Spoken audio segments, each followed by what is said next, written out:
دنیا کے ترقی یافتہ ممالک ہوں یا ترقی یافتہ اقوام، وہ کورونا وائرس کے سامنے شکست خوردہ نظر آ رہی ہیں۔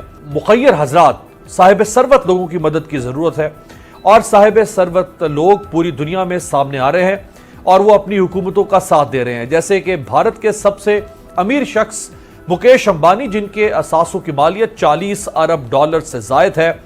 مکیش امبانی کے ریلائنس فاؤنڈیشن نے ممبئی کے ایک اسپتال میں کورونا وائرس کے مریضوں کے لیے بھارت کا پہلا جدید ترین اور ڈیڈیکیٹڈ سینٹر قائم کیا ہے۔ مکیش امبانی نے مہاراشٹرا میں جدید اور مکمل سہولیات سے آراستہ آئسولیشن کی سہولت بھی قائم کی ہے۔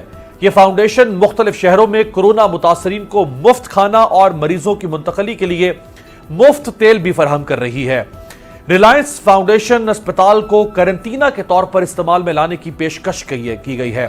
یہ فاؤنڈیشن کورونا کے ٹیسٹس کرنے کے لیے کٹس بھی امپورٹ کر رہی ہے۔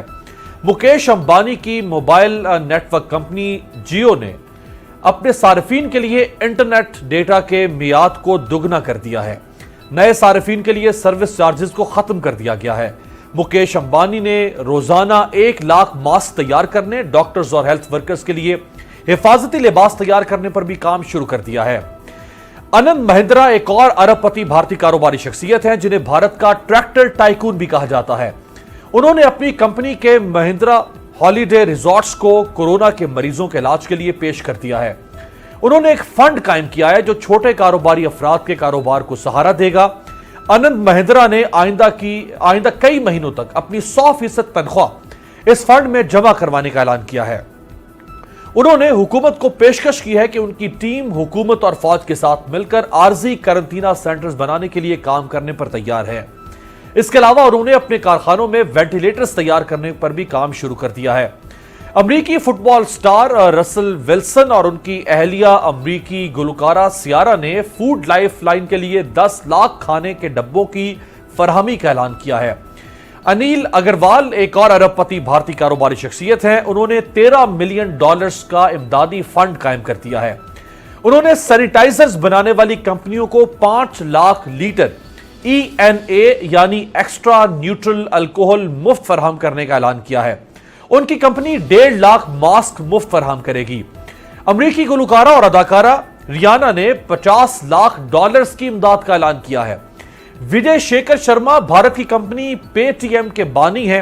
انہوں نے اعلان کیا ہے کہ ڈاکٹرز اور سائنسدانوں کی ایسی ٹیم جو کورونا سے نمٹنے کے لیے کوئی حل ایجاد کرے گی تو وہ اس ٹیم کو ریسرچ کے لیے $6.5 لاکھ دیں گے۔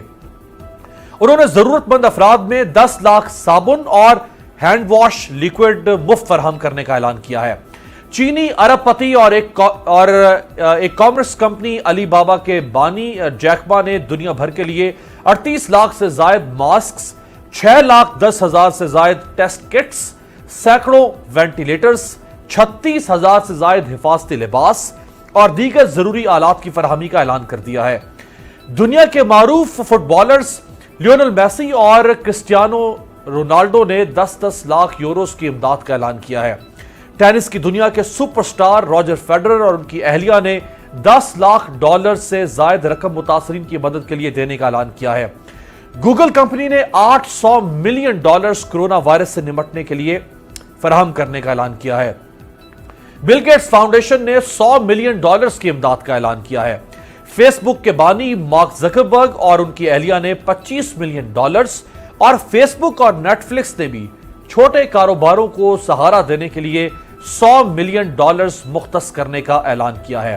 پوری دنیا میں مخیر حضرات اور صاحب ثروت کاروباری شخصیات سامنے آ رہی ہیں اور وہ اپنے اپنے ملکوں میں اپنی اپنی حکومتوں کا ساتھ دے رہی ہیں، لیکن پاکستان میں جو 40-50 بڑے کاروباری اور سرمایہ دار خاندان ہیں، ابھی تک ان کی طرف سے پاکستانی حکومت اور پاکستانی قوم کی مدد کرنے کے لیے اس طرح کی کسی بڑی یا کوشش کا اعلان نہیں کیا گیا۔ کیا پاکستانی حکومت تنہا اس مصیبت سے یا ناگہانی آفت سے نمٹ سکتی ہے، یا واقعی اس کو پاکستان کے صاحب ثروت افراد کی مدد کی بھی ضرورت ہوگی؟ اس کے علاوہ کورونا وائرس کی جو مجموعی صورتحال اس پہ بات کریں گے۔ ہمارے ساتھ موجود ہیں وفاقی وزیر اطلاعات و نشریات ڈاکٹر فردوس عاشق اعوان صاحبہ۔ ڈاکٹر صاحبہ آپ کا بہت شکریہ۔ ڈاکٹر صاحبہ بھرپور کوشش کر رہی ہوگی آپ کی حکومت، اس وقت کسی قسم کا پیسمزم پھیلانا جو ہے وہ ملک یا قوم کی خدمت نہیں ہو سکتا. ہم تو آپٹیمزم کے ساتھ تنقید بھی کر رہے ہیں, تو آپٹیمزم کے ساتھ کر رہے ہیں. لیکن آپ کو نہیں لگتا کہ اب مخیر حضرات, صاحب ثروت لوگ پاکستان میں 20, 30, 40 جو بڑے خاندان ہیں وہ بھی آگے آئیں, اور جیسے یہ خاندان اپنے ملکوں میں حکومت کا ہاتھ بٹا رہے ہیں, اس طرح ہمارے ہاں بھی لوگ آگے آئیں؟ بسم اللہ الرحمن الرحیم. سب سے پہلے تو میں آپ کی شکر گزار ہوں کہ آپ نے ایک اتنے اہم ایشو پہ, جس میں ایک حکومت کا رول ہے اور ایک حکومت کے ساتھ جڑی ہماری معاشرے کے صابع استطاعت لوگوں کا رول ہے, تو ان دونوں کو آپ نے یکساں انداز سے اپنی اپنی ذمہ داریوں کا احساس دلایا. دیکھیں, یہ جتنا بڑا گلوبل چیلنج ہے اور جس طرح سے اس گلوبل چیلنج کے اثرات پاکستان کے اوپر آئے ہیں, اور ایک قومی مسئلہ ہمارا اس وقت بنا اور ایک قومی مسئلہ اب ایک قومی بحران کی شکل اختیار کر رہا ہے, تو اس سے نپٹنے کے لیے حکومت تو اپنے تمام ممکنہ جو بھی بیسٹ پاسبل وے فارورڈ اور حکمت عملی ہے اور جو وسائل ہیں ان کو عوام کے لیے وقف کر چکی ہے. اور ہم یہ سمجھتے ہیں کہ کوئی بھی پاکستان کے اندر اس کرونا وائرس کا جو متاثر ہے اس کو ریلیف دینا, اس کی مدد کرنا, اس کے علاج معالجے کی سہولتوں کو یقینی بنانا اور پھر اس کو پھیلنے سے روکنا ہماری ذمہ داری ہے اور اولین ترجیح ہے. لیکن اس کے ساتھ ساتھ کوئی بھی حکومت اس وقت تک اس قسم کی آفت کا مقابلہ نہیں کر سکتی جب تک غیر حکومتی سپورٹ اس کو حاصل نہ ہو, عوام اس حکومت کے ساتھ کندھے سے کندھا ملا کے نہ کھڑے ہوں, اور پھر مخیر حضرات جو ہیں وہ اپنے وسائل کا رخ جو ہے وہ اس مسئلے کے تدارک کی طرف نہ موڑیں. الحمدللہ ہماری پاکستان کی جو قوم کا بین الاقوامی سطح پہ تعارف ہے وہ دنیا کے 5ویں نمبر پہ چیریٹی دینے والی قوم کے طور پہ شمار ہوتے ہیں, اور پاکستان میں جب بھی کوئی مصیبت, آفت یا کوئی ایسا بحران آیا تو ہماری قوم کبھی کسی سے پیچھے نہیں رہی. اور میں پورا امید ہوں کہ آپ نے جن لوگوں کا ذکر کیا, جن ملکوں کا ذکر کیا, پاکستان میں اس سے زیادہ درد دل رکھنے والے مخیر حضرات موجود ہیں. پرائم منسٹر آف پاکستان نے چونکہ ایک فنڈ جو ہے وہ کریٹ کیا ہے اور ایک نیٹ ورک اور میکنزم پلان کیا ہے, تو جو وہ نیٹ ورک اور کا حصہ بنتے جائیں گے اور اس کمپین میں پرائم منسٹر آف پاکستان کی طاقت بن کے اس انیشیٹو کو مضبوط کریں گے اور اپنی ذمہ داریوں کی ادائیگی میں ایک ہرائیول دستے کا کردار ادا کریں گے. اور مجھے اپنی قوم پہ فخر ہے اور مجھے یقین ہے کہ ہمارے جو مخیرات ہیں, صاحب استطاعت لوگ ہیں, کاروباری طبقہ ہے, اور وہ لوگ جن کو اللہ تعالیٰ نے اپنی خصوصی شفقتوں سے, محبتوں سے اور رحمتوں سے نوازا ہے, وہ لوگ جو ہیں وہ اللہ کی نعمتوں کا شکر ادا کرتے ہوئے اپنے مستحق نادار اور دکھی بہن بھائیوں کی مدد کے لیے ضرور آگے بڑھیں گے. ڈاکٹر صاحبہ, آج کے دن تک پاکستان میں 12 اموات ہو چکی ہیں, اور اب سے کچھ دیر پہلے جو ڈاکٹر ظفر مرزا وفاقی وزیر صحت, انہوں نے پریس بریفنگ دی تو تقریباً 1420 کے قریب کیسز پاکستان بھر میں اس وقت رپورٹ ہو چکے ہیں جن کے ٹیسٹ پازیٹیو آئے. ہمارے پروگرام سے کچھ دیر پہلے وفاقی جو وزیر ہیں, وزیر صحت, انہوں نے جو بریفنگ دی اس میں بتایا 1400 سے زائد کیسز ہیں. لیکن اس میں جو الارمنگ سچویشن ہے وہ یہ ہے کہ گزشتہ 24 گھنٹوں میں 173 نئے کیسز کا اضافہ ہوا ہے.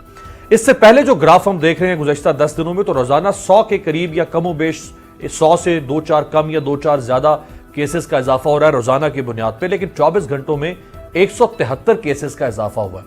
آپ کو نہیں لگتا یہ الارمنگ ہے؟ اگر خدا نہ خواستہ اب یہ رفتار اس طرح بڑھتی ہے تو معاملہ کہاں جائے گا؟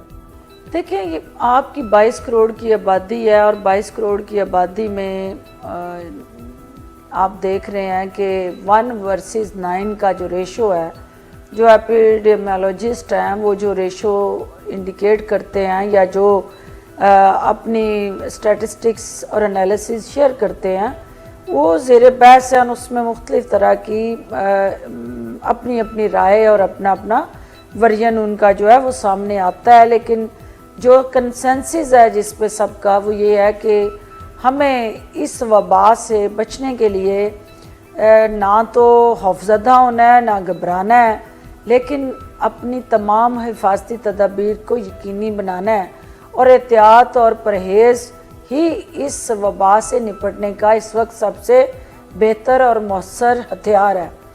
اب جو آپ الارمنگ سچویشن کی طرف نشاندہی کر رہے ہیں، دیکھیں آپ کا جو ٹیسٹنگ میکنزم تھا وہ سلو تھا، اور جو آپ کے اس سے پہلے چونکہ ایک تو ٹیسٹنگ کٹس اس طرح سے دستیاب نہیں تھی، دوسرا آپ کے لوگوں میں وہ شعور اور آگاہی نہیں تھے، پھر اس کے بعد جو متاثرہ شخص ہے اس کو 2 سے 3 ہفتے کا جو ٹائم چاہیے سائن سمٹمز آنے میں اور اس وائرس کو ریپلیکیٹ ہونے میں، تو اس وجہ سے جو وہ ٹائم پیریڈ آگے بڑھے گا، جو علامات کے حامل جو افراد ہیں ان کی نشاندہی سامنے آتی جائے گی، اور پھر آپ ان کا ٹیسٹ کرنے کے بعد ہی یہ تعین کر پائیں گے کہ ایکوریٹ اس دن کی تعداد کیا ہے۔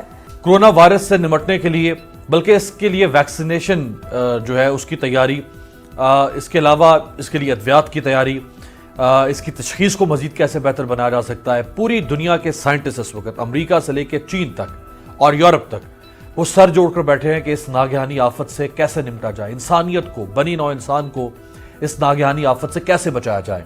اور کہا جا رہا ہے کہ 1 سال کا عرصہ لگ سکتا ہے اس کی ویکسین کی مکمل تیاری، یعنی تیاری سے مراد کہ وہ ویکسین جو ہے وہ واقعی کیا انسانوں کو انجیکٹ کی جا سکتی ہے یا نہیں، اور وہ واقعی سود مند ہے یا نہیں، اس نتیجے تک پہنچنے کے لیے انسانیت کو 1 سال کا عرصہ درکار ہے۔ اس 1 سال کے عرصے میں یہ ناگہانی آفت اور کتنی تباہی پھیلا سکتی ہے، اس کے بارے میں ابھی کچھ نہیں کہا جا سکتا۔